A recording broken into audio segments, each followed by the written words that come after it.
Good afternoon, I'm Malcolm Jordan and this is your Midday News Fix for Wednesday, the 25th of February. The government's looking into how to best respond to future cyber attacks. Late last year, Manage My Health had a major breach, and it's been revealed this week medication portal Midday has been attacked. Patients were marked as deceased and some names changed to slain US activist Charlie Kirk. Cybersecurity expert Adam Burns says there's doubt it's a cyber attack, rather someone getting access by stealing legitimate credentials. Minister David Seymour says attention has turned to what to do about the increasing risks. This has been discussed quite high up in government, even in the last couple of weeks before this happened. The Reserve Bank believes the benefits of keeping cash local far outweigh the costs. It's asking for public feedback on a proposal requiring banks to provide accessible cash services countrywide free of charge. Claudia O'Neill has more. The central bank says it's been getting harder for Kiwis to withdraw cash, deposit it or get change. It says the $104 million cost to banks a year is negligible given the sector's high profits. The Reserve Bank says 72% of small businesses would be adversely affected if cash wasn't available. A 24-year-old woman has pleaded guilty to dangerous driving in relation to a fatal crash on State Highway 1 south of Taupo. 10-year-old Jax Tauroa Wall died when a car and truck collided at Mutariri in July last year.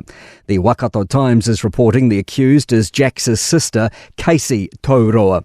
The accused will be sentenced late April. A 23-year-old man is facing a raft of charges after allegedly ramming two police vehicles in South Auckland overnight. Police say they were rammed trying to stop a man who was driving erratically and running through red lights in Manukau about 1:45 this morning. A booming Auckland school's giving the government a 5-star review. Te Uho or Te Niko primary schools opened 24 new teaching spaces, helped by a 28% cut in classroom construction costs.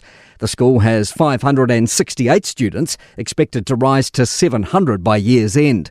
Principal Chris Herlihy is very pleased with the 18-month project, noting there's room to add teachers now. So with the new build, it does give us the capacity to continue to grow. Once we get over around 700 kids, then we'll be relying on the ministry to give us more staffing.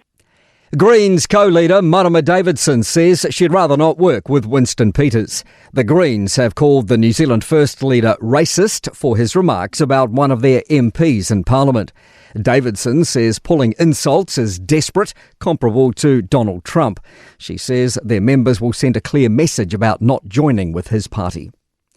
3 Banks Peninsula properties have been red-stickered after last week's flooding and landslips. Christchurch City Council has deemed the properties unsafe to occupy.